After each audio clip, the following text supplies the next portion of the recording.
Hello guys, welcome back to CMS creations.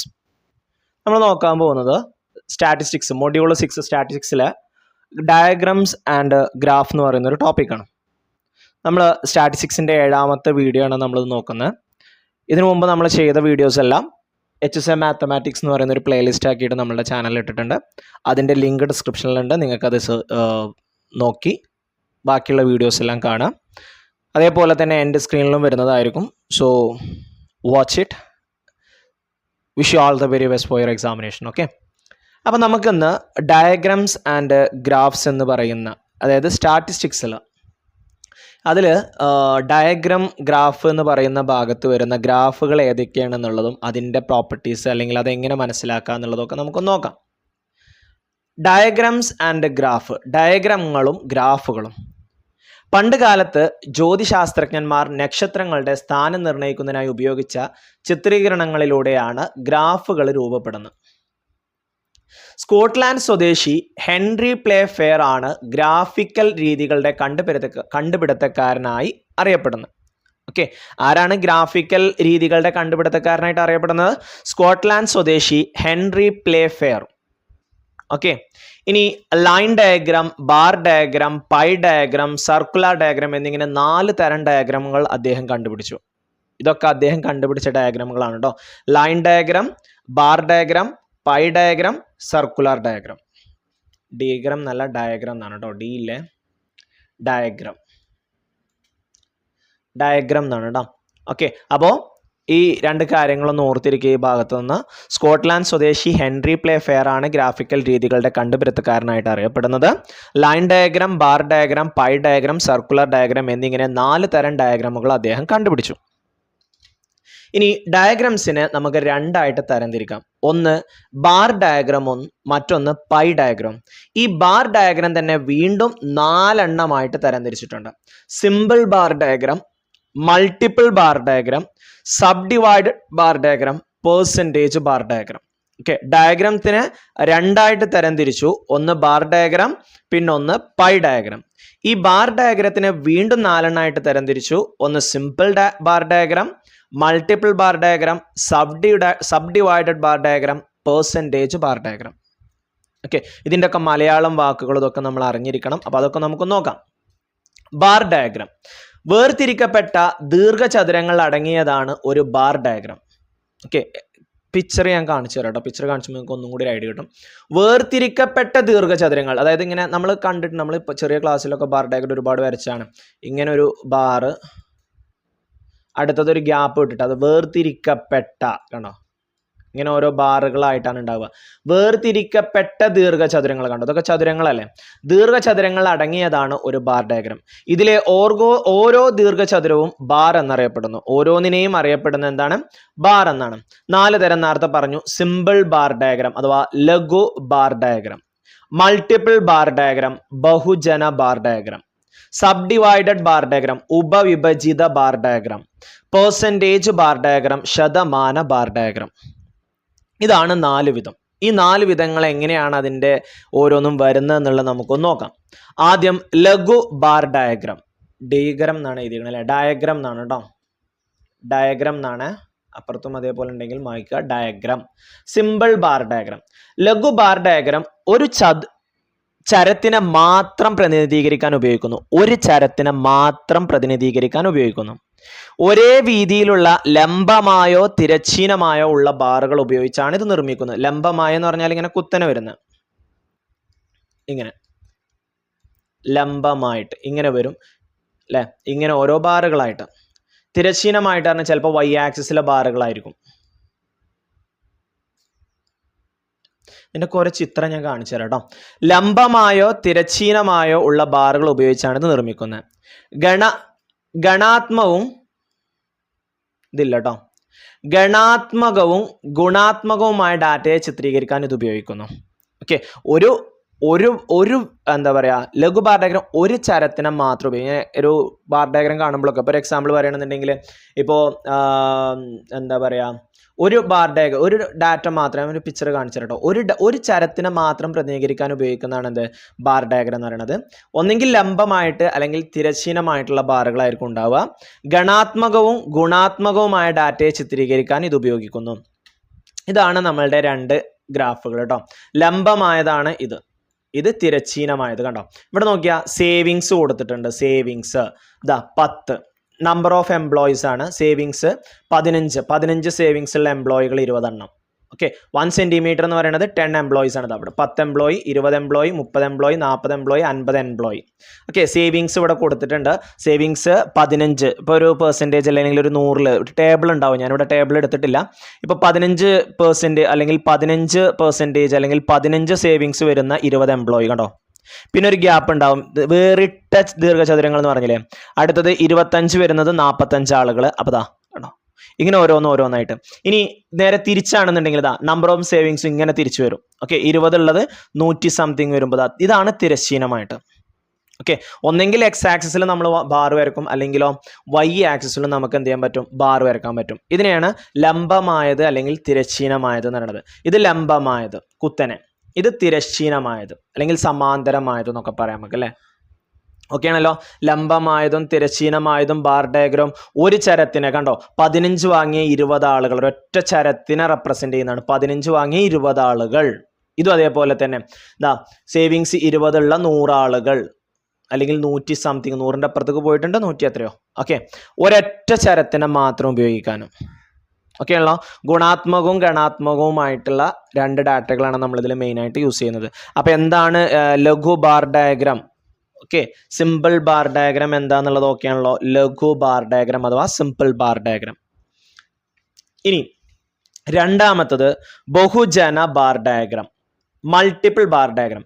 രണ്ടോ അതിലധികമോ ഇനങ്ങളെ സൂചിപ്പിക്കുന്ന ഡാറ്റയെ പ്രതിനിധീകരിക്കുവാൻ ഇത് ഉപയോഗിക്കുന്നു. നമ്മൾ ഡബിൾ ബാർ ഗ്രാഫ് എന്നൊക്കെ കേട്ടിട്ടുണ്ടാവും, അതന്നെയാണ് ഈ സാധനം. ഓക്കെ, അടുത്തടുത്ത് നിൽക്കുന്ന ഒരു കൂട്ടം ബാറുകൾ ഓരോ ചരത്തിൻ്റെയും വിവിധ ഇനങ്ങളെ പ്രതിനിധീകരിക്കുന്നു. അടുത്തടുത്ത് നിൽക്കുന്ന ഒരു കൂട്ടം ബാറുകൾ ഇതുണ്ടോ, ഇത് അതിനൊരു എക്സാമ്പിളാണ് മൾട്ടിപ്പിൾ ബാർ ചാർട്ടിന്.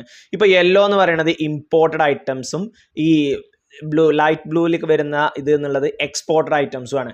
ഇത് രണ്ടും 1991 എത്രയെന്നുള്ളതാണ്. ഇമ്പോർട്ടഡ് ഏകദേശം 8000 ഉണ്ട്, പിന്നെ എക്സ്പോർട്ടഡ് ആണെന്നുണ്ടെങ്കിൽ 4000 സംതിങ് കുറച്ച് കൂടുതലുണ്ട് അല്ലേ. ഓക്കെ, അതേപോലെ 1992 8000ൻ്റെ മേലെ എക്സ്പോർട്ടഡ് ആണെന്നുണ്ടെങ്കിൽ 4000-ൻ്റെ 6000-ൻ്റെ ഒക്കെ ഇടയിലായിട്ട് വരും. ഇതാണോ, ഓരോ രണ്ട് ഗ്രാഫാണ് ഇവിടെ. 2 എണ്ണം മാത്രമെന്നല്ല, മൾട്ടിപ്പിൾസ് ആണ്. 3 എണ്ണോ 4 എണ്ണോ ഒക്കെ വരാം കണ്ടോ. രണ്ടോ അതിലധികമോ എന്നാണിട്ടുള്ളത്. ഇവിടെ 3 ഡാറ്റകൾ ഒന്നിച്ചാണ്. ഏതൊക്കെയാ? ഒന്ന് IT സ്റ്റുഡൻസ് പാസ്ഡ് ബ്രാഞ്ച്, ഓരോ ബ്രാഞ്ചിലും സ്റ്റുഡൻസ് പാസ്, ഓരോ വർഷത്തിലും കുട്ടികൾ വിജയിച്ച കുട്ടികളുടെ എണ്ണത്തിനാണ് അവിടെ കൊടുത്തിട്ടുള്ളത്. ഓരോ ഇതിലും വിജയിച്ച കുട്ടികൾ. അപ്പോൾ ITക്ക് 2015 വിജയിച്ച കുട്ടികളാണ് ഈ റെഡിൽ. ഗ്രീന് വരുന്നത് ECE, മറ്റത് CSE കമ്പ്യൂട്ടർ സയൻസിൻ്റെ എഞ്ചിനീയറിംഗ് ബാച്ച്. ഓക്കെ, അങ്ങനെ ഓരോന്നാണ് ഇവിടെ ഓരോന്ന് കൊടുത്തിട്ടുള്ളത്. ഒരു കോളേജിലെ ഓരോ ബ്രാഞ്ചിൽ IT, ECE, CSE ബാച്ചുകളിൽ ഓരോ വർഷത്തിലും വിജയിച്ച കുട്ടികളുടെ എണ്ണത്തിൻ്റെ ഒരു ഗ്രാഫാണ്. അപ്പോൾ ഇവിടെ 3 എണ്ണം ഉണ്ട്.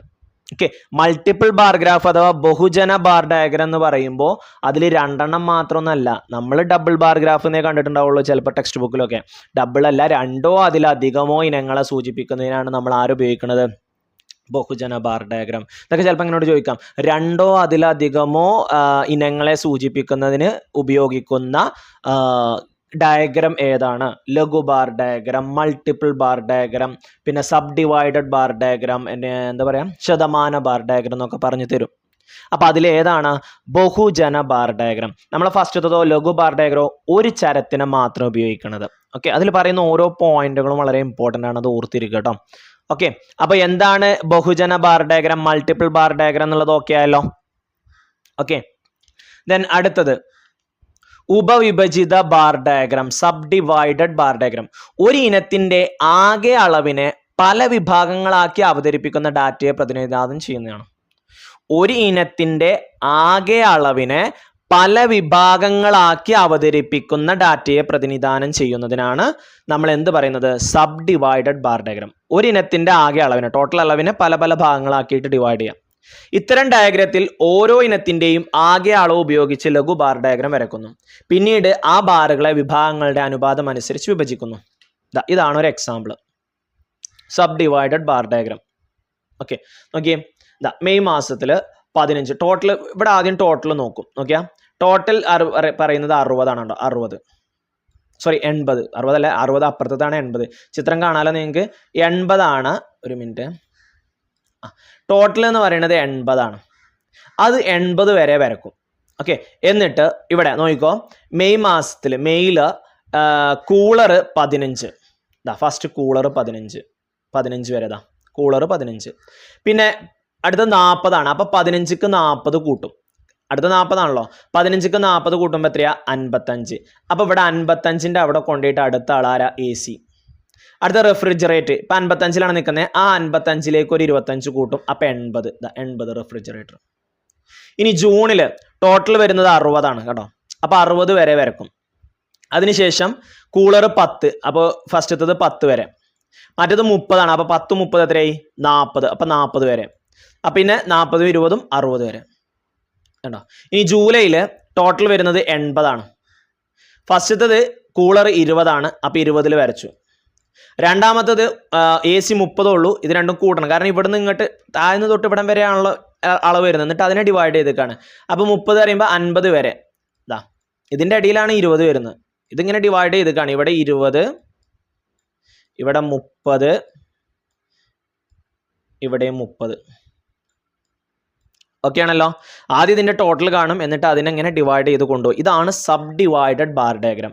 അപ്പൊ ഒരു ഇനത്തിന്റെ ആകെ അളവിനെ പല വിഭാഗങ്ങളായി അവതരിപ്പിക്കുന്ന ഡാറ്റയെ പ്രതിനിധാനം ചെയ്യുന്നതാണ് ഉപവിഭജിത bar diagram, subdivided bar diagram. Okay ആണ്? ഓക്കെ അല്ലേ? എങ്ങനെയാണ് ബാർ ഡയഗ്രാം വരച്ചത്? സബ് ഡിവൈഡഡ് ബാർ ഡയഗ്രാം വരച്ചത് മനസ്സിലായല്ലോ. ആദ്യം ടോട്ടൽ കാണും, എന്നിട്ട് ഒരു ടോട്ടൽ ബാർ വരക്കും. അതിനുശേഷം ഫസ്റ്റത്തത് 15 ഒരു വര വരക്കും, ഒരു ഡിവിഷൻ ചെയ്തു. അടുത്തത് ഈ 15ക്ക് 40 കൂട്ടും. അപ്പോഴാണല്ലോ ടോട്ടൽ കിട്ടുക 55. അപ്പൊ 55 അടുത്ത ഡിവിഷൻ. പിന്നെ മൂന്നാമത്തത് ഓട്ടോമാറ്റിക്കലി ഇതാവും. പിന്നെ ജൂണിൽ അതേപോലെ തന്നെ 10ക്ക് 30 കൂട്ടിയപ്പോൾ 40 കണ്ടോ. ഇവിടെ ജൂലൈയിൽ അതേപോലെ തന്നെ 20ക്ക് 30 കൂട്ടിയപ്പോൾ 50. ഇവിടെ 20 കണ്ടോ. ഇതിനെയാണ് നമ്മൾ സബ് ഡിവൈഡഡ് ബാർ ഡയഗ്രാം എന്ന് പറയുക. ഓക്കെ ആണ്? ഓക്കെ അല്ലേ? ഓക്കെ. അപ്പൊ 3 ആയിട്ടോ. ഏതൊക്കെ? ലഘു ബാർ ഡയഗ്രാം, ബഹുജന ബാർ ഡയഗ്രാം, ഉപവിഭജിത ബാർ ഡയഗ്രാം. ഇനി 4ാമത്തത് ശതമാന bar diagram, percentage bar diagram. അടുത്തെന്താണ്? Percentage bar diagram. ഉപവിഭജിത ബാർ ഡയഗ്രത്തിന്റെ പരിഷ്കരിച്ച രൂപമാണ് ശതമാന ബാർ ഡയഗ്രാം. അപ്പോൾ ഉപവിഭജിത ബാർ ഡയഗ്രത്തിന്റെ പരിഷ്കരിച്ച രൂപം ഏതാണ്? ശതമാന ബാർ ഡയഗ്രാം. ഘടകങ്ങളുടെ താരതമ്യത്തിന് പ്രാധാന്യമേറുമ്പോഴാണ് ഇത് ഉപയോഗിക്കുന്നത്. എപ്പോഴാണ് ഇത് ഉപയോഗിക്കുക? ഘടകങ്ങളുടെ താരതമ്യത്തിന് പ്രാധാന്യമേറുമ്പോൾ. ഒരു ശതമാന ബാർ ഡയഗ്രാം നിർമ്മിക്കുവാൻ ഓരോ ഘടകത്തിന്റെയും ശതമാനം കണക്കാക്കി ഉപവിഭജിത ബാറുകൾ നിർമ്മിക്കുന്നു. രണ്ടും ഒന്ന് തന്നെയാണ് കണ്ടോ. ഇവിടെ നമ്മൾ പെർസെൻറ്റേജ് കാണണം. അവിടെ നമ്മൾ എണ്ണത്തിനെയാണ് ഡിവൈഡ് ചെയ്തത്, എന്നിട്ട് 80 എന്നൊക്കെ എഴുതി. പക്ഷെ ഇവിടെ നമ്മൾ ടോട്ടൽ 100 വരെ ഉണ്ടാവും. 100 വരെ ഉണ്ടാവുള്ളൂ. ടോട്ടൽ പെർസെൻറ്റേജ് 100 ആണല്ലോ. 100 വരെ ഉണ്ടാവുള്ളൂ. അതിൽ ഓരോന്നിൻ്റെയും പെർസെൻറ്റേജ് കണ്ടിട്ട് നമ്മൾ എന്ത് ചെയ്യണം? പെർസെൻറ്റേജ് അനുസരിച്ച് ഡിവൈഡ് ചെയ്യണം. ഇപ്പൊ ഇവിടെ നോക്കുമ്പോൾ നമുക്ക് ഇതിൽ നിന്ന് ഇതാക്കാൻ പറ്റും. ഇപ്പൊ നോക്കിയേ, വീക്ക്ലി പ്രൊഡക്റ്റ് സെയിൽസ് ആണ്. ഒരു കടയിലുള്ള വീക്ക്ലി പ്രൊഡക്റ്റിന്റെ സെയിലുകൾ, ഒരാഴ്ചയിൽ സെയിൽ ചെയ്ത വീക്ക്ലി പ്രൊഡക്റ്റിന്റെ ഗ്രാഫാണ് എന്നുള്ളത് നമുക്ക് സൂപ്പറായിട്ട് കമ്പയർ ചെയ്യാൻ പറ്റും. നോക്കിയാൽ മൺഡേ ബ്ലൂ എന്ന് പറയുന്നത് സർവീസാണ്, അവിടെ നടത്തിയ സർവീസ്. അപ്പോൾ സർവീസ് 35% മൺഡേയിലുള്ളത്. ട്യൂസ്ഡേ 33%, വെനസ്ഡേ നല്ല സർവീസ് ഉണ്ട് 51%. പകുതിയിൽ കൂടുതലും സർവീസിൻ്റെ അളവിലാണ് അവർക്ക് ഇത് വന്നിട്ടുള്ളത്. പിന്നെ തേഴ്സ്ഡേ 23%, ഫ്രൈഡേ 19%. അടുത്ത ഈ ഓറഞ്ച് കളർ അല്ലെങ്കിൽ ഇത് വരുന്നത് സോഫ്റ്റ്വെയറുകളുടെ സെയിലാണ്. അത് മൺഡേ 30%, ട്യൂസ്ഡേ 42%, വെനസ്ഡേ. ഓരോന്ന് നമുക്ക് കമ്പയർ ചെയ്യാൻ സുഖമാണ്. ഹാർഡ്വെയറുകളുടെ സെയിലാണ് അടുത്ത ബ്ലൂവിൽ വരുന്നത്. ഇതാണോ. ഇതിനെയാണ് നമ്മൾ ശതമാന ബാർ ഡയഗ്രാം അഥവാ പെർസെൻറ്റേജ് ബാർ ഡയഗ്രാം എന്ന് പറയുന്നത്. നമുക്ക് വളരെ സിമ്പിളായിട്ട് ഇത് കമ്പയർ ചെയ്യാൻ പറ്റും. ടോട്ടൽ വരുന്നത് 100 ആണ്. എന്നിട്ട് ഓരോന്നിൻ്റെ പെർസെൻറ്റേജ് കണ്ടിട്ട് നമ്മൾ നേരത്തെ സബ് ഡിവൈഡഡ് ബാർ ഡയഗ്രാം വരച്ച പോലെ തന്നെ ഇത് 19 പോയിന്റ് സംതിങ് കിട്ടും. ഇത് ടോട്ടൽ 35 പോയിന്റ് സംതിങ് ആണ്. അപ്പോൾ ഈ 19ക്ക് 35 കൂട്ടിയിട്ട് ഇവിടെ നമ്മൾ ഡിവൈഡ് ചെയ്യും. ഓക്കെ, ഇത് ഇതിൻ്റെ ഉള്ളിൽ വരുന്ന ഓരോ പെർസെൻറ്റേജുകൾ അതിൻ്റെ ഉള്ളിൽ എഴുതിയതാണ്. എല്ലാം കൂടി കൂട്ടുമ്പോൾ നമുക്ക് 100 കിട്ടും. ഓക്കെ ആണല്ലോ. അപ്പം ശതമാന ബാർ ഡയഗ്രം അതേപോലെ തന്നെ ഉപവിഭജിത ബാർ ഡയഗ്രം. ഉപവിഭജിത ബാർ ഡയഗ്രത്തിൻ്റെ പരിഷ്കരിച്ച രൂപമാണ് എന്ത്? ശതമാന ബാർ ഡയഗ്രം എന്ന് പറയുന്നത്. ഓക്കെ. ഇനി പൈ ഡയഗ്രം ഒക്കെ നമ്മൾ സ്കൂളുകളിൽ ഒരുപാട് കണ്ടതാണ് അല്ലേ. പൈ ഡയഗ്രം വൃത്താകൃതിയിലുള്ള ഒരു ഡയഗ്രമാണ്. അതിലെ വൃത്താംശങ്ങൾ സെക്ടേഴ്സ് തന്നിരിക്കുന്ന ഡാറ്റയെ വിവിധ ഇനങ്ങളുടെ അളവുകളെ സൂചിപ്പിക്കുന്നു. ഓരോ വൃത്താംശത്തിൻ്റെയും വിസ്തീർണം ഇനങ്ങളുടെ അളവിന് അനുപാതികമായിട്ടായിരിക്കും. ഇനി ഒരു പൈ ഡയഗ്രം വരയ്ക്കാൻ നമുക്ക് ആംഗിൾ കാണണം, അഥവാ കോണ് കാണണം. ആ കോണ് കാണാനുള്ള ഇക്വേഷൻ എങ്ങനെയുണ്ടോ? ഇനത്തിൻ്റെ അളവ് ഡിവൈഡഡ് ബൈ ആകെ അളവ് ഇൻറ്റു 360. ഞാനൊരു എക്സാമ്പിൾ കാണിച്ചിട്ട് നോക്കിക്കോ. ഇവിടെ ഇത് വരച്ചിട്ടുണ്ട്, ഓരോന്നും പെർസെൻറ്റേജ് ആയിട്ടാണ് കൊടുത്തിട്ടുള്ളത് കേട്ടോ. നോക്കിക്കോ, സിമെൻറ്റ്, സ്റ്റീൽ അങ്ങനെ ഓരോന്ന് കൊടുത്തിട്ടുണ്ട്. ഇവർ ആംഗിളും എഴുതിയിട്ടുണ്ട്. നോക്കിയാൽ ഇവിടെ ടോട്ടൽ എത്രയാണ്? ഈ 100 ആണ് അല്ലേ. ടോട്ടൽ എത്രയാണ്? ടോട്ടൽ ഇവിടെ 100 തന്നിട്ടുണ്ട്. അപ്പോൾ ഈ സിമെൻറ്റിൻ്റെ ആംഗിൾ 72 കിട്ടിയാണല്ലോ. അതെങ്ങനെ 72 കിട്ടിയെന്ന് അറിയാം? സിമെൻറ്റിൻ്റെ അളവ് എത്രയാ? 20. അപ്പോൾ 20 ബൈ ടോട്ടൽ എത്രയാ? 100 ഇൻറ്റു 360. 0 വെട്ടിപ്പോയി. ഇവിടെ ഒരു 0 വെട്ടിപ്പോയി. 2/1 2 ആണ്. 2 × 36 72. കണ്ടോ? ഇങ്ങനെയാണ് ആംഗിൾ കണ്ടുപിടിക്കുക. ഇനി സ്റ്റീലിൻ്റെ എങ്ങനെയാണ് 64.8 കിട്ടിയത്? സ്റ്റീലിൻ്റെ എങ്ങനെയാണ് 64.8 കിട്ടിയത്? സ്റ്റീലിൻ്റെ ഇത് എത്രയാണ്? 18. അപ്പോൾ 18 ബൈ ടോട്ടൽ എത്രയാണ്? 100 160 അല്ല കേട്ടോ, 100 ഇൻറ്റു 360.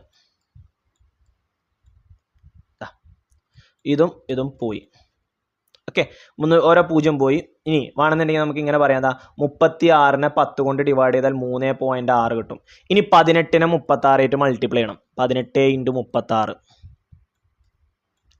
8 40, 6 48, 8 ശിഷ്ടം 4 വരും. 6 6 6 4 10.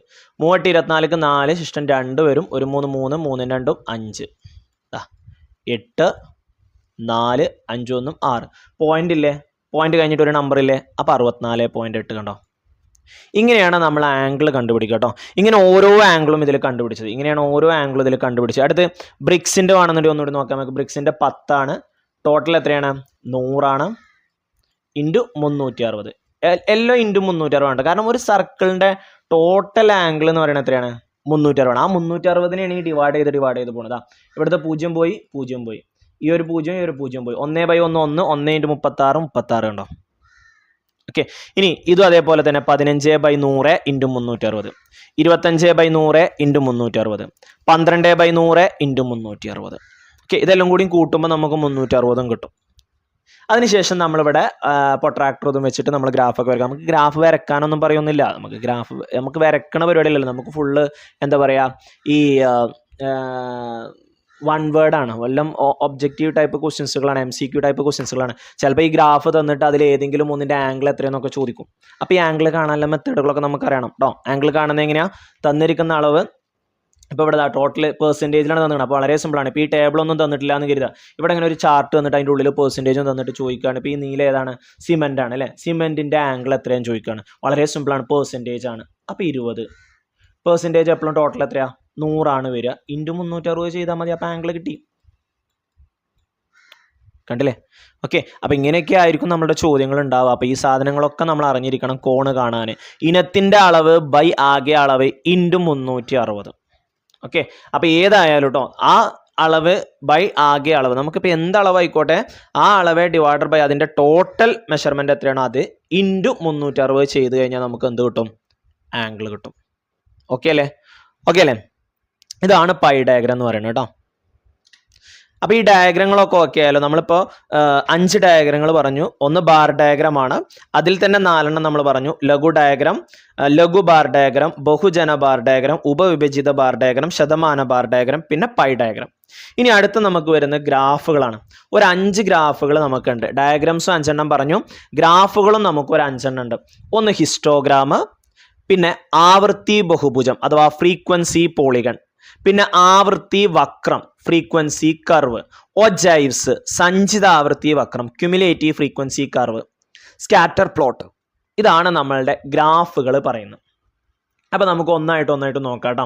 ഡയഗ്രാംസും ഗ്രാഫുകളും ഞാനൊരു ടേബിളാക്കി തന്നിരിക്കണം. ഞാൻ പറഞ്ഞ സാധനങ്ങളൊക്കെ ജസ്റ്റ് ഒന്ന് അറിഞ്ഞിരിക്കട്ടെ, ഏതൊക്കെയാണ് ഗ്രാഫുകൾ, ഏതൊക്കെയാണ് ഡയഗ്രങ്ങൾ എന്നുള്ളത്. ലഘു ബാർ ഡയഗ്രാം, ബഹുജന ബാർ ഡയഗ്രാം, ഡീഗ്രാം എന്നാണ് ഒക്കെ എഴുതിയിരിക്കണത് അല്ലേ, സോറി ഒക്കെ ഡയഗ്രാം എന്നാണ് കേട്ടോ. ടൈപ്പ് ചെയ്യുമ്പോൾ പെട്ടെന്ന് ടൈപ്പ് ചെയ്ത് പോകുമ്പോൾ വരുന്ന മിസ്റ്റേക്കാണ്. ഇവിടെ ഡയഗ്രാം. ഓക്കെ, ലഘു ബാർ ഡയഗ്രാം, ബഹുജന ബാർ ഡയഗ്രാം, ഉപവിഭജിത ബാർ ഡയഗ്രാം, ശതമാന ബാർ ഡയഗ്രാം, പൈ ഡയഗ്രാം. ഗ്രാഫുകളോ ഹിസ്റ്റോഗ്രാം, ആവർത്തി ബഹുഭുജം, ആവർത്തി വക്രം, ഒജൈവ്സ്, സ്കാറ്റർ പ്ലോട്ട്. ഓക്കെ, ഇനി നമുക്ക് ഈ ഗ്രാഫുകൾ ഓരോന്നും നോക്കാം. ആദ്യം ഹിസ്റ്റോഗ്രാം. എന്താണ് ഹിസ്റ്റോഗ്രാം? ആവർത്തി വിതരണത്തെ സൂചിപ്പിക്കുന്ന ഏറ്റവും പ്രധാനപ്പെട്ട ഒരു ഗ്രാഫാണ് ഹിസ്റ്റോഗ്രാം. എന്തിനെ സൂചിക്കുന്ന? ആവൃത്തി വിതരണത്തെ സൂചിപ്പിക്കുന്ന ഏറ്റവും പ്രധാനപ്പെട്ട ഒരു ഗ്രാഫാണ് ഹിസ്റ്റോഗ്രാം. ലംബമായിട്ടുള്ള ബാറുകളാണിത്. നമ്മുടെ ബാർ ഗ്രാഫ് പോലെ തന്നെയാണ് കേട്ടോ. അവയുടെ ഉയരം ആവൃത്തിക്ക് ആനുപാതികമാണ്. ഹിസ്റ്റോഗ്രാം നിർമ്മിക്കുന്നതിന് ചരത്തിന്റെ വില x അക്ഷത്തിലും ആവൃത്തി y അക്ഷത്തിലും എടുക്കുന്നു. ബാറുകളുടെ വീതി ക്ലാസ് അന്തരത്തിന് ആനുപാതികമായിട്ടാണ്. ഹിസ്റ്റോഗ്രാം സാധാരണയായി ഒരു തുടർ ആവർത്തി പട്ടികയെ പ്രതിനിധീകരിക്കാനാണ് ഉപയോഗിക്കുന്നത്. ഹിസ്റ്റോഗ്രാം എന്തിനാണ് ഉപയോഗിക്കുന്നത്? തുടർ ആവർത്തി പട്ടികയെ പ്രതിനിധീകരിക്കാനാണ് ഉപയോഗിക്കുന്നത്. ഇനി ഹിസ്റ്റോഗ്രാമിൻ്റെ ഒരു എക്സാമ്പിൾ ഇവിടെ തന്നിട്ടുണ്ട്, നോക്കിയാൽ 800 തൊട്ട് 810 വരെ ഫ്രീക്വൻസി വരുന്നത് 3 ആണ്. 810 മുതൽ 820 വരെ 2. ഓക്കെ, ഫസ്റ്റ് 0 തൊട്ട് ഒന്നും ഇല്ലാത്തതുകൊണ്ട് ഇങ്ങനെ ഒരു ലൈൻ വരച്ചു. അവിടെ വേരിയേഷൻ ഒന്നും ഇല്ല എന്ന് കാണിക്കാനാണ്. 800 ടു 810, 810 ടു 820 ബാറുകൾ ഇങ്ങനെ അടുത്തടുത്തായിരിക്കും. നമ്മൾ അവിടെ ബാർ ഡയഗ്രത്തിൽ ഇടവിട്ടിട്ടായിരുന്നു ബാറുകൾ ഉണ്ടായിരുന്നത്, ഗ്യാപ്പ് ഉണ്ടായിരുന്നു ബാറുകൾക്കിടയിൽ. ഇവിടെ ബാറുകൾക്കിടയിൽ എന്തില്ല? ഗ്യാപ്പ് ഇല്ല. ഇതാണ് ഹിസ്റ്റോഗ്രാമും ബാർ ഡയഗ്രവും തമ്മിലൊക്കെ ഉള്ള വ്യത്യാസം കേട്ടോ. ഹിസ്റ്റോഗ്രാമിന് ഗ്യാപ്പ് ഉണ്ടാവില്ല, അടുത്തടുത്തായിരിക്കും കിടക്കുന്നത് കേട്ടോ. 800 തൊട്ട് 810 വരെ 3, പിന്നെ 810 തൊട്ട് 810 എന്നാണ് പിന്നെ തുടങ്ങുന്നത്. അതാണ് പറഞ്ഞത്, തുടരാവർത്തിക്ക് മാത്രമേ നമ്മളിത് ഉപയോഗിക്കുള്ളൂ. 810 തൊട്ട് 820 വരെ. അപ്പൊ 810 ഇവിടുന്ന് തുടങ്ങും. എത്രയാ? 2 അപ്പൊ ഇങ്ങനെ. ഓക്കെ, പിന്നെ 1 വരും. 820 തൊട്ട് 830 വരെ 1 കണ്ടോ. പിന്നെ വീണ്ടും മുകളിലോട്ട് പോകും. 830 9 അതിങ്ങനെ. ഓക്കെ, എല്ലാ ബാറുകളും ഒരേ മെഷർമെന്റിൽ ഒരേ ലെങ്ത്തിലായിരിക്കും ഉണ്ടാവുക. ഓക്കെ, അപ്പൊ ഇതാണ് ഹിസ്റ്റോഗ്രാം. എന്താണ് ഹിസ്റ്റോഗ്രാം എന്നുള്ള കാര്യം കത്തിയല്ലോ. ഓക്കെ, അടുത്തത് ആവൃത്തി ബഹുഭുജം, ഫ്രീക്വൻസി പോളിഗൺ. ഹിസ്റ്റോഗ്രാമിന്റെ ബാറുകളുടെ മുകൾ വശത്തിന്റെ മധ്യബിന്ദുക്കളെല്ലാം രേഖാഖണ്ഡങ്ങൾ യോജിപ്പിക്കുമ്പോൾ ആവൃത്തി ബഹുഭുജം ലഭിക്കുന്നു. എങ്ങനെയാ? ഹിസ്റ്റോഗ്രാമിന്റെ ബാറുകളുടെ മുകൾ വശത്തിന്റെ മധ്യബിന്ദുക്കളെല്ലാം രേഖാഖണ്ഡങ്ങൾ കൊണ്ട് യോജിപ്പിക്കുമ്പോൾ ആവൃത്തി ബഹുഭുജം ലഭിക്കുന്നു. ഇതിന്റെ അഗ്രബിന്ദുക്കൾ x അക്ഷത്തിൽ യോജിപ്പിക്കുന്നു. പോളിഗൺ ആക്കാനും വേണ്ടി. പോളിഗൺ എന്ന് പറയുമ്പോൾ ക്ലോസ്ഡ് ഫിഗർ അല്ലേ, അപ്പൊ അതിനെ x അക്ഷത്തിലേക്ക് അഗ്രഭാഗങ്ങൾ യോജിപ്പിക്കും. ക്ലാസുകളുടെ മധ്യബിന്ദുക്കൾ x അക്ഷത്തിലും ആവൃത്തി y അക്ഷത്തിലും എടുത്തുകൊണ്ട് ബിന്ദുക്കൾ അടയാളപ്പെടുത്തി അവയെ രേഖാഖണ്ഡങ്ങൾ ഉപയോഗിച്ച് ബന്ധിപ്പിക്കുകയാണ് വേറെ രീതി. 2 രീതി ഞാൻ കാണിച്ചു തരാം കേട്ടോ. ഫസ്റ്റ് പറഞ്ഞ രീതി ഹിസ്റ്റോഗ്രാമിന്റെ മധ്യബിന്ദുക്കൾ യോജിപ്പിച്ചു. ഇവിടെ ഒരു ഹിസ്റ്റോഗ്രാം ഞാൻ വരച്ചിട്ടുണ്ടോ, 140 150. ആദ്യം ഒരു ഹിസ്റ്റോഗ്രാം വരച്ചു. ആ ഹിസ്റ്റോഗ്രാമിന്റെ മധ്യബിന്ദുക്കൾ ഉപയോഗിച്ചിട്ട് അതിനെ രേഖാഖണ്ഡങ്ങൾ ഉപയോഗിച്ച്, സ്ട്രൈറ്റ് ലൈനുകൾ ഉപയോഗിച്ചിട്ട് യോജിപ്പിച്ചു. അഗ്രഭാഗങ്ങൾ x അക്ഷത്തിലേക്ക് കട്ട് ചെയ്തു, യോജിപ്പിച്ചു. ഇതാണ് പോളിഗൺ, ഫ്രീക്വൻസി പോളിഗൺ അല്ലെങ്കിൽ ആവൃത്തി ബഹുഭുജം എന്ന് പറയുന്നത്. ഓക്കെ, ഇതിനെയാണ് നമ്മൾ ആവൃത്തി ബഹുഭുജം, ഫ്രീക്വൻസി പോളിഗൺ എന്ന് പറയുന്നത്. ഇനി വേറെ രണ്ടാമത്തെ രീതി പറഞ്ഞല്ലോ. രണ്ടാമത്തെ രീതി എന്താ? മധ്യബിന്ദുക്കളെ x അക്ഷത്തിൽ അടയാളപ്പെടുത്തുക. ക്ലാസുകളുടെ മധ്യബിന്ദുക്കൾ x അക്ഷത്തിൽ. ഇപ്പൊ ഇവിടെ 140 ടു 150 ഇങ്ങനെ എടുത്തു പോയത്. അതിന് പകരം ഇതിന്റെ രണ്ടിന്റെ മധ്യബിന്ദു 145 155 എന്ന് മാർക്ക് ചെയ്താണ്ടതാ. നോക്കിക്കോ, 140ന്റെ മിഡ് പോയിന്റ് 145, 150ഉം 60ന്റെ അതിന്റെ 155 അല്ലെ. ഇതിന്റെ മിഡ് പോയിന്റ് കാണുന്നത് എങ്ങനെയാ? മിഡ് പോയിന്റ് കാണണമെന്നുണ്ടെങ്കിൽ ഒന്നെങ്കിൽ രണ്ടും കൂട്ടിയിട്ട് അതിന്റെ പകുതി, ഇല്ലാന്നുണ്ടെങ്കിൽ എങ്ങനെയാ ഇതിന്റെ വ്യത്യാസം കാണാം. ഇതിന്റെ വ്യത്യാസം എത്രയാ? 10. അതിന്റെ പകുതി ഫസ്റ്റത്തെ നമ്പർക്ക് കൂട്ടിയാൽ മതി. ഇതിന്റെ വ്യത്യാസം 10, അതിന്റെ പകുതി ഫസ്റ്റത്തെ നമ്പർക്ക് കൂട്ടുക. ഇതാണ് ആവറേജ് എന്ന് പറയുന്നത് കേട്ടോ. 2 നമ്പറിന്റെ ആവറേജ് കാണാനുള്ള വേറൊരു വഴിയാണിത്. വ്യത്യാസം കാണുക, അതിന്റെ പകുതി ഫസ്റ്റത്തെ നമ്പർക്ക് കൂട്ടുക. വ്യത്യാസം കാണുക, അതിന്റെ പകുതി ഫസ്റ്റത്തെ നമ്പർക്ക് കൂട്ടുക. ഓക്കെ, അപ്പൊ മിഡ് വാല്യൂ കിട്ടി. ഇനി മിഡ് വാല്യൂ x ആക്സിൽ കൊടുക്കും കേട്ടോ. 145 155 165 175. എന്നിട്ട് അതിന്റെ ഫ്രീക്വൻസികൾ കൊടുത്തിട്ട് 5 10 എന്ന് പറഞ്ഞിട്ട്. ഇപ്പൊ ഇവിടെ ഹിസ്റ്റോഗ്രാം ഇല്ല. ഓക്കെ, ഹിസ്റ്റോഗ്രാം വരച്ചിട്ട് ഹിസ്റ്റോഗ്രാമിന്റെ മധ്യബിന്ദുക്കളെ യോജിപ്പിക്കണതാണ് ഒരു മെത്തേഡ്. രണ്ടാമത്തത് മധ്യബിന്ദുക്കൾ x ആക്സിൽ എടുത്താണ്ട് രേഖാഖണ്ഡങ്ങൾ വരക്കാം. അപ്പോൾ പിന്നെ ബാർ വരക്കേണ്ട ആവശ്യമില്ല. ഈ രണ്ട് രീതിയിലും നമുക്ക് ആരെ വരക്കാം? ഫ്രീക്വൻസി പോളിഗൺ അഥവാ ആവൃത്തി ബഹുഭുജം വരക്കാം. ഓക്കെയാണ്? ഓക്കെയാണ്. രണ്ടാമത്തത് ആവൃത്തി വക്രം, ഫ്രീക്വൻസി കർവ്. പോളിഗൺ അല്ല, കർവ്. ആവൃത്തി ബഹുഭുജം വരക്കാൻ പരിഗണിച്ച ബിന്ദുക്കളെ ലളിതമായ ഒരു വക്രം ഉപയോഗിച്ച് ബന്ധിക്കുമ്പോൾ ആവൃത്തി വക്രം ലഭിക്കുന്നു.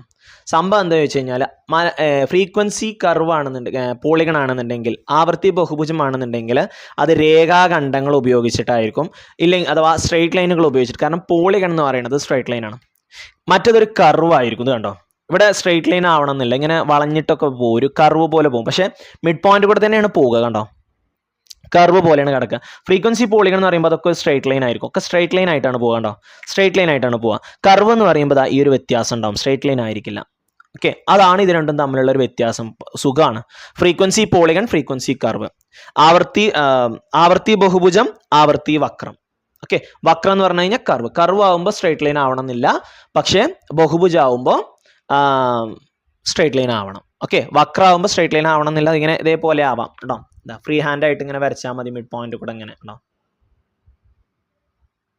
ഇതിനെയാണ് നമ്മൾ വക്രം എന്ന് പറയുന്നത്. പോളിഗൺ ബഹുഭുജം ആവുമ്പോൾ സ്ട്രെയിറ്റ് ലൈൻ ആയിട്ട് തന്നെ പോകണം. കണ്ടോ, സ്ട്രെയിറ്റ് ലൈൻ ആയിട്ടാണ് ഇത് ഫുള്ള് പോണത്. ഓക്കെയാണ്? ഓക്കെയാണ്? Okay okay. അടുത്തത് ഒജൈവ്, സഞ്ചിതാവൃത്തി വക്രം, ക്യുമുലേറ്റീവ് ഫ്രീക്വൻസി കർവ്. ഒജൈവ്. ഓക്കെ, സഞ്ചിതാവൃത്തികൾ ഉപയോഗിച്ചുകൊണ്ട് വരക്കുന്ന വക്രമാണ് സഞ്ചിതാവൃത്തി വക്രം. എന്താണ് സഞ്ചിതാവൃത്തി എന്ന് പറഞ്ഞാൽ? Cumulative frequency. Okay, cumulative frequency ഉപയോഗിച്ചിട്ട് വരക്കുന്ന വക്രങ്ങളാണെന്നത് സഞ്ചിതാവൃത്തി വക്രം എന്ന് പറയുന്നത്. അത് രണ്ട് തരമുണ്ട്. ക്യുമുലേറ്റീവ് ഫ്രീക്വൻസി രണ്ടെണ്ണം അല്ലേ? ലെസ് ദാൻ ക്യുമുലേറ്റീവ് ഫ്രീക്വൻസി ഉണ്ട്, greater than or more than cumulative frequency ഉണ്ട്. അതേപോലെ വക്രങ്ങളും രണ്ടെണ്ണം ഉണ്ട്. ലെസ് ദാൻ ഒജീവ് അല്ലെങ്കിൽ ഗ്രേറ്റർ ദാൻ ഒജീവ് അല്ലെങ്കിൽ മോർ ദാൻ ഒജീവ് എന്ന് പറയും.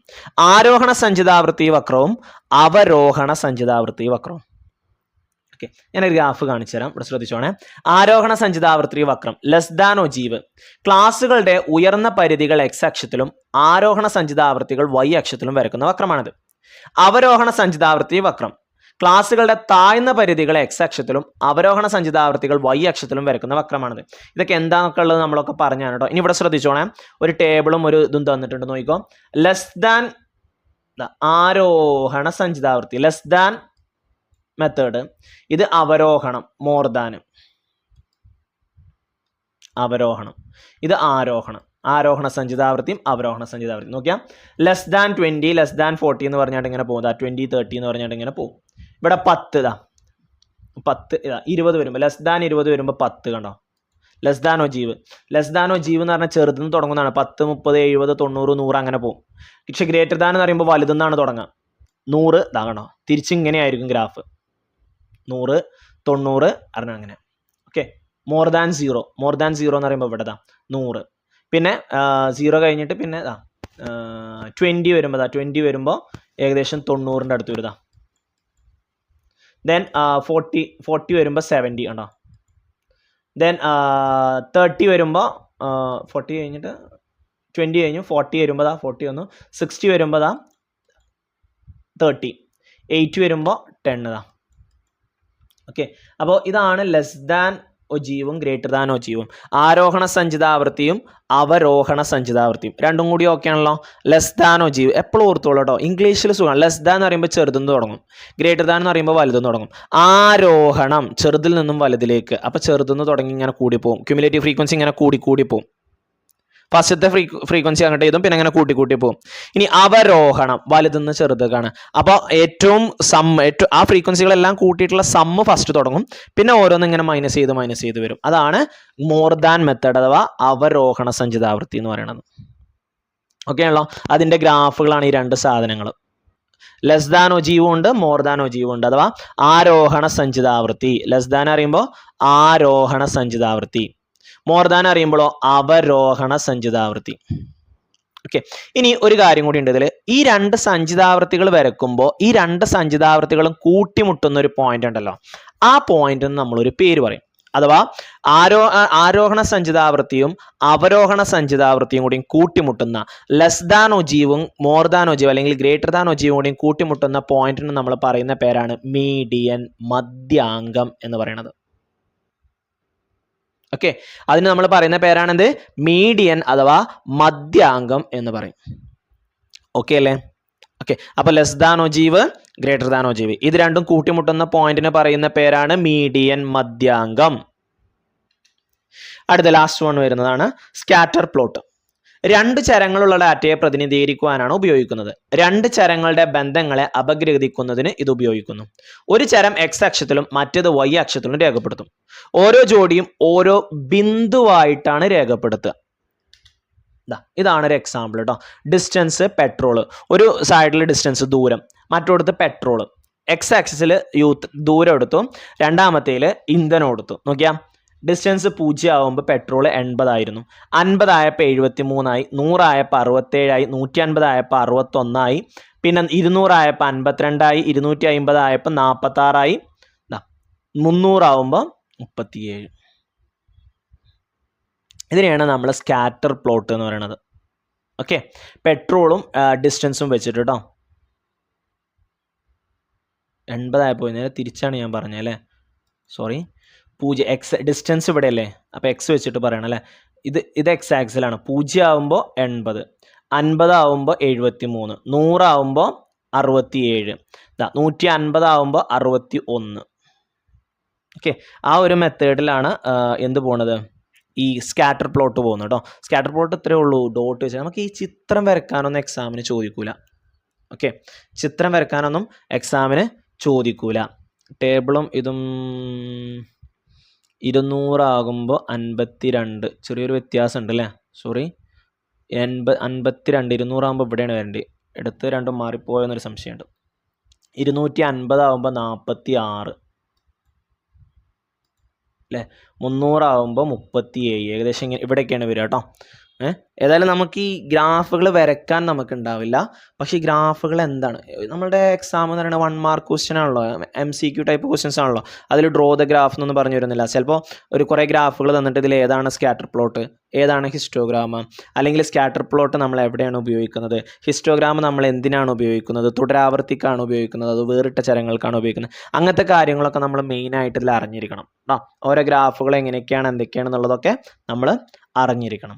ഓക്കെ, അപ്പം ഇന്ന് നമ്മൾ നോക്കിയത് ഡയഗ്രാംസ് ആൻഡ് ഗ്രാഫ് എന്ന് പറയുന്ന ടോപ്പിക്കാണ്.